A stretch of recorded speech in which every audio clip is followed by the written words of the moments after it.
Hello friends, welcome to Kunjal's kitchen. આજે આપણે લીલા ચણાનું શાક બનાવવાના છીએ. શિયાળામાં લીલા ચણા એકદમ સરસ મળતા હોય છે અને તેમાંથી શાક પણ એકદમ જોરદાર બનીને તૈયાર થતું હોય છે.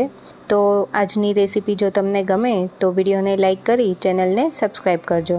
ચાલો રેસીપી સ્ટાર્ટ કરીએ. લીલા ચણાનું શાક બનાવવા માટે મેં અહીં ફોલીને 1 કપ જેટલા લીલા ચણા લીધા છે. જે ગ્રામમાં જોઈએ તો 150 ગ્રામ જેટલા ફોલેલા ચણા છે. સાથે 1 મીડિયમ સાઇઝનો કાંદો જેને આ રીતે ઝીણો કાપી લીધો છે.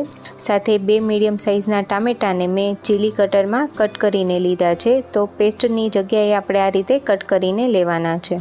સાથે 2 મોટી ચમચી જેટલું આદુ અને લસણની પેસ્ટ લીધી છે, જેને એકદમ પતલી પેસ્ટ બનાવીને તૈયાર કરેલી છે.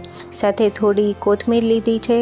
ખડા મસાલામાં 3 લવિંગ અને અડધું બાદિયાનું ફૂલ લીધું છે. અને સાથે આપણે 5 ચમચી જેટલો મરી પાવડર લેવાનો છે. તો ફ્રેન્ડ્સ, ઘરના ઇન્ગ્રીડિયન્ટમાંથી જ આ લીલા ચણાનું શાક બનીને તૈયાર થાય છે. એમ છતાં આ શાક એકદમ ટેસ્ટી બને છે અને થોડી અલગ મેથડથી બને છે. તો ચાલો આપણે જોઈ લઈએ કઈ રીતે બને છે. તો સૌથી પહેલાં આપણે એક પેનમાં 3 મોટી ચમચી જેટલું તેલ લઈશું. તો લીલા ચણાના શાકમાં તેલનું પ્રમાણ થોડું આગળ પડતું હોય છે. હવે તેલ ગરમ થાય એટલે તેમાં અડધી ચમચી જેટલા રાઈના દાણા નાખીશું. અને રાઈ એકદમ સરસ ફૂટી જાય એ પછી તેમાં ખડા મસાલા, જેમાં 3 નંગ લવિંગ અને અડધું બાદિયાનું ફૂલ લીધેલું છે, એ નાખી દઈશું. તો આ મસાલાને તમે ખાંડીને તેનો પાવડર પણ નાખી શકો છો, અથવા તો આ રીતે વઘારમાં આખા જ લઈ લેવાના. ત્યારબાદ તેમાં 1 મીડિયમ સાઇઝના કાંદાને આ રીતે ઝીણો સમારી લીધો છે અને તેમાં એડ કરીને ફરીવાર આપણે બધી જ વસ્તુને વ્યવસ્થિત મિક્સ કરી લેશું. અને 2 થી 3 મિનિટ આપણે કાંદાને સાંતળી લેવાનો છે. તો કાંદો આ રીતે બ્રાઉન થવાનું સ્ટાર્ટ થાય એ સ્ટેજ સુધી આપણે કાંદો સાંતળીશું. તો આ સબ્જીમાં કાંદો જો આટલો સાંતળેલો હશે તો તેનો ટેસ્ટ એકદમ મસ્ત બનીને તૈયાર થાય છે. હવે આપણે તેની અંદર 1 કપ જેટલા ફોલેલા ચણાના દાણા નાખી દઈશું અને ત્યારબાદ તેને પણ આપણે કાંદાની સાથે થોડું સાંતળી લેવાનું છે. તો આ શાકમાં આપણે ચણાને અલગથી બાફવાની કોઈ ઝંઝટ નથી રહેતી. તેમ છતાં તમારું શાક એકદમ સરસ ટેસ્ટી બનીને તૈયાર થાય છે અને ચણા પણ એકદમ વ્યવસ્થિત શાકમાં બફાઈ જાય છે. હવે તેની અંદર આપણે શાકના ભાગનું મીઠું નાખી દઈશું. તો જેટલું શાક બનવાનું છે એ પ્રમાણે જ મેં અહીંયા મીઠું બધું જ લઈ લીધેલું છે. અને બધી જ વસ્તુને ફરીવાર આપણે મિક્સ કરી દઈશું અને ચણાને થોડા સાંતળી લઈશું. અને ત્યારબાદ તેમાં અડધા કપ જેટલું પાણી એડ કરીશું અને ચણાને પાણીની સાથે કૂક થવા દઈશું. તો પહેલાં આપણે ચણાને આ રીતે પાણીની સાથે કૂક થવા દેવાના છે.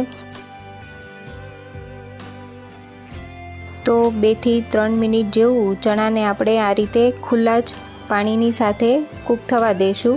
અને ચણા હાફ કૂક થઈ જાય ત્યારબાદ આપણે તેની અંદર આદુ અને લસણની પેસ્ટ એડ કરવાના છીએ. તો અહીં 2 મોટી ચમચી આદુ લસણની પેસ્ટ લીધી છે અને તેને એકદમ મિક્સર જારમાં વ્યવસ્થિત પીસીને આપણે એડ કરીએ છીએ. તો આદુ લસણ આ રીતે ઉપરથી એડ કરવાથી સબ્જીનો ટેસ્ટ પણ અલગ આવશે અને તેનું ટેક્સચર પણ અલગ આવે છે.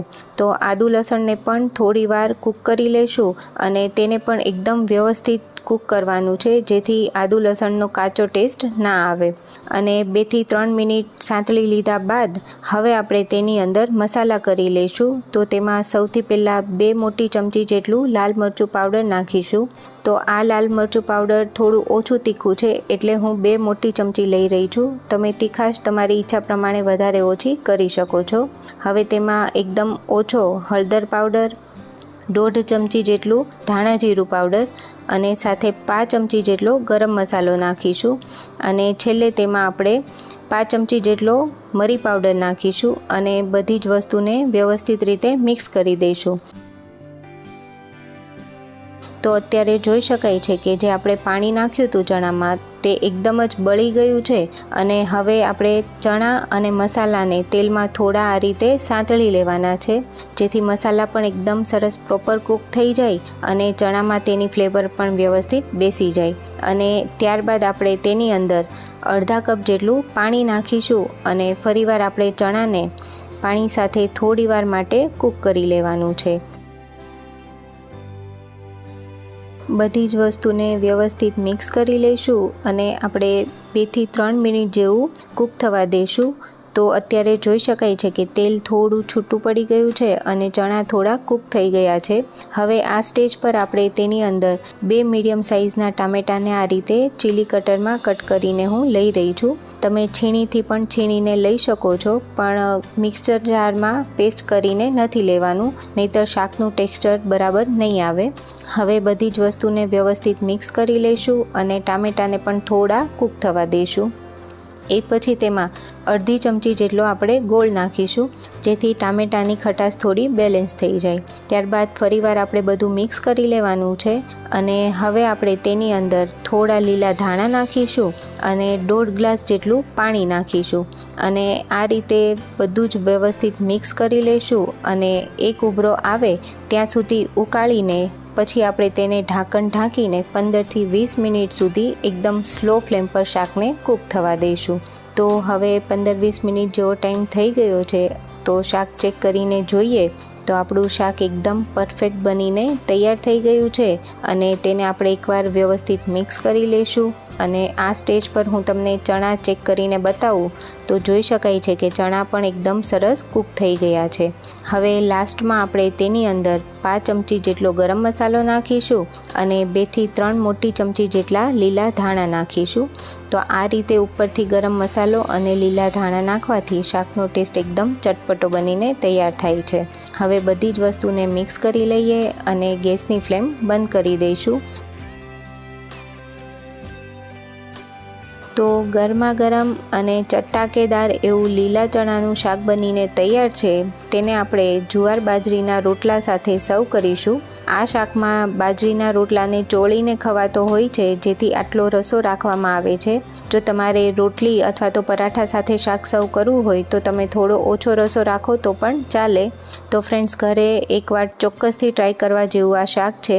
શિયાળાની ઠંડીમાં તમે લીલા ચણાનું શાક ઘરે એકવાર ટ્રાય કરજો અને મને કમેન્ટ સેક્શનમાં જરૂરથી જણાવજો કે તમને આ શાકની રેસીપી કેવી લાગી। અને ફ્રેન્ડ્સ, જો તમને મારી રેસીપી ગમતી હોય તો મારા વિડીયોને લાઇક કરી ફ્રેન્ડ્સ અને ફેમિલીમાં શેર કરજો, સાથે મારી ચેનલને સબસ્ક્રાઈબ કરજો। ફરી મળીશું નવી રેસીપી સાથે। Thank you.